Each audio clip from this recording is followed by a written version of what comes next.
Yeah, I thought it was a good week for us. We did a great job of playing a full 40 minutes. Milan Mahia going down caused us to make some adjustments. Karis Bilal got to start. I thought he played really well. The thing that I was most impressed with versus Georgia Southern was Karis Bilal's. I think he had maybe two offensive rebounds. I think he ended up with six rebounds, if I'm not mistaken. So that was really impressed. I was really impressed with that, and as a whole, I thought the team was well connected on defense. I thought we did some really good things offensively. That we got really good shots when we moved the ball. I think when we are playing for each other, moving the ball and taking the right shots, it makes us a better offensive team. So, our guys are building confidence at the right time, and we got to, turn the page. When you lose a game, you got to turn the page. When you win, you have to turn the page. It's two games, and that's awesome. But, our goal is to, win the league and then maybe to the NCAA tournament. So you just got to take one game at a time. You had mentioned about I think last week about using defense to turn into offense. Over the past couple of games, what did you impress you most about how your defense has been recently? The connectivity. Guys are listening and buying. They've been buying in, and so just the effort that they played with and their attention to detail. Brandon Espinosa and Coach Josh White did a great job on the scouts and preparing the team, and the guys carried over the game plan. And so you got to just continue to be consistent. We were consistent this past week playing against Georgia State and Georgia Southern. Now you just got to continue that. I know that y'all are still obviously a very goal-oriented team, and yet to me, when Todd is in the game, when Jeremiah has been in the game of late, you may not show up on the stat sheet, but when they're in for 4 or 5 minutes at a time, those minutes are a lot more quality and fewer mistakes are being made. What are they doing, or what mistakes aren't they making now that they were doing earlier that shows that improvement? Yeah, outside of the one game, I can't remember what game it was. Maybe Troy. I'm not sure. But it's foul trouble. These guys are doing a better job of staying down on shot fakes, being more disciplined, and staying out of foul trouble. And so that's where they, for me, have made their biggest improvement in, 5 or 6 games that we've been playing. And so they got to continue to be smart, play with great effort and intensity. I'm on them about that every single day. And, just limit your mistakes that you make. And so that'll put us in a better position to win. Even offensively, though, it seemed like early on, Jeremiah was making passes and he wasn't on the same wavelength with the guards. And now it seems like the passes he knows what he's doing, and it just seems to be a lot of progress in that. Yeah, it comes with time. Everything in life is a process. These kids haven't played, a full season yet with each other. You got 9, 10 new guys. This is Jeremiah's first time playing with every guard on our team, so it takes time to build that chemistry. And so, that's what you're seeing, the work and preparation that goes into it, his individual work, going into practice as well, but also becoming more familiar with your teammates, knowing where they like the ball and, knowing what the defense that you're going up against, what to expect. And, he's done a great job of being a student of the game, him and Todd both. We watch film daily, every single day with our guys, and, that's where their improvement is coming from. What have you kind of seen in the development of Devion Laverne? Obviously, he had a career high in points the other game, but he's kind of become more consistent in his scoring game to add on to the facilitating. Like, what have you seen from his development? Just his confidence that continues to grow. Really, really proud of all of our guys. Jackson O'Vera, Karis Bilal, Dorian Finister, Devion Laverne. But he's growing, and it's going to help us not just this year, next year. A kid that's not a point guard, he's a combo guard, and probably more of a 2 than a 1. But how God had it, he took some players away, and put him in that role. And so he's continuing to get better and better and better. He went on the road, I think, at App State, had no turnovers, 7 assists. I think he didn't follow that up. I don't know if it was against Georgia State or Georgia Southern where he had 7 assists and 4 turnovers. It's one of those games. But he's doing, outside of the turnovers, he's been doing a really good job of taking care of the ball. He's getting guys involved.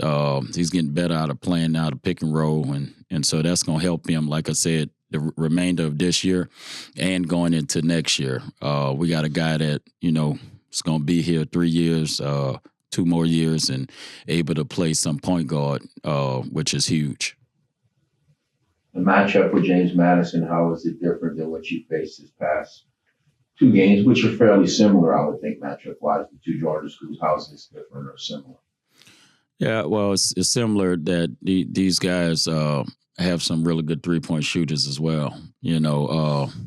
They probably, from a offensive action standpoint, they're going to run more actions and, than Georgia State and Georgia Southern. Georgia Southern wanted to get up and play really fast and shoot threes. James Madison will get out and run, but, they also, in the half court is where they can hurt you because they run a ton of ball screen actions, that ends up in flares and, they do some different things. It's a high-quality offense that's going to run a ton of actions. And so just like any other game, we just got to prepare. We have a game plan, and we just got to execute it. How have y'all done from what you can remember with the whole handling the ball screens defensively? If you look at it as for the entire year, our kids have continued to get better and better and better. And, like I tell them, stay humble. Stay hungry, and just continue to try to be consistent and learn from our mistakes. You learn from the good things that you do day in and day out, whether it's practices or games, and then from the things that you don't do so well. And so you're trying to improve upon that, and be better at the things that you've been doing good. You mentioned Karras at the beginning, and it seems like he's played 34 and 33 minutes these last 2 games.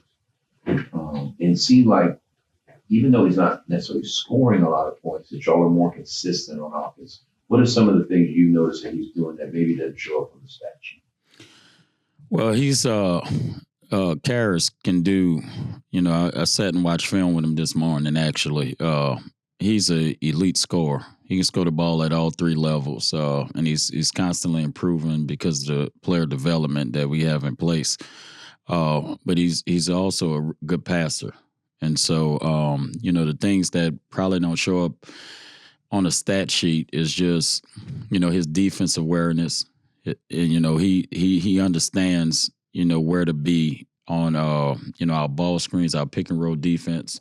Even when he's guarding the ball, he does a good job of keeping the ball in front of him. He's a really good defender that's continuing to improve. And, those things don't show up, just being in the right position, some things that don't go on the stat sheet, but it helps you defensively, helps you get stops. And so, that's where having him out there is huge for us. And Malama here is the same way. We just got another guy that can help us defensively and offensively. You know anything about Milan's status going forward? I'll learn more today. Once I talk to the trainer, I just got through meeting with our staff and going over James Madison. So I'll talk to our trainer here in a second. But hopefully we can get him back soon. Not sure of the timeline as of now. As you have these back-to-back wins under your belt now, how important is it to not necessarily replicate that exact thing because teams are playing differently, but try to build a level of consistency to potentially, go on a streak of winning a couple more games? It's important, I try to tell our guys, I told some of them this morning, meeting with Todd Jones and Karras Bilal, don't get carried away, man. Stay humble. Don't get carried away with the losses. You don't get carried away with winning. Move forward. Be happy that you won. Now, put that behind you and move forward. Turn the page. That's not what we set out to do is just win 2 games in a row. We want to keep going. So you got to stay humble, stay hungry, and be consistent. Got a non-conference game stuck in here on Saturday. It's at home, but do you like having a non-conference game at this point, or would you rather keep going? Me personally, I would like to stay in the conference, right? Especially around this time. It's fine up, before the conference starts. But, you're in the thick of things, and we're battling. Other teams are battling, trying to win the league and, put themselves in position to, compete for, a tournament championship, get to the NCAA tournament rather. And, just having a game like this that really doesn't affect what you do in conference, I think it's just bad timing. I know that you said all along, and it seems to show up on the court, that your team has never stopped buying in, and they played hard all the way through, with the exception of maybe 1 or 2 games. But after winning this game the other night on Saturday, you're like 1 game out of 4th, 5th place, 4th place. So like you were y'all got such a rough start. It seemed like it was a mountain to climb. Y'all are in a position to really kind of make some hay here. I mean, does it change him? I know you don't want it to change, but it's got to feel like, man, we can do this. Like this can happen. Yeah, Kevin, absolutely. It doesn't. My mentality and belief never changed. And I think when you are like that at the head, like I'm the head coach, and I think it trickles down to everybody else. If the head coach believes you can do it, then everybody else will. And so, our guys, they never stop believing. If you sat in our locker rooms or at practice, I told you guys this last week that you wouldn't think that that was a team that lost 11 straight games. They practice the right way. They come every single day. They put their hard hats on and they go to work. And I'm really proud of our guys. Every last guy that played in those 2 games, the guys that got injured, all those guys are focused and locked in on the right now. They're not worrying about what happens after this, what comes, what game is after this, and focused on, getting ready for the conference tournament so the season can be over. I don't have those type of guys. I got guys that are bought in. They love each other, and that's why from the start I've said this is my favorite team. And another major thing is all of my guys believe in God, and that's super important. That's first and foremost.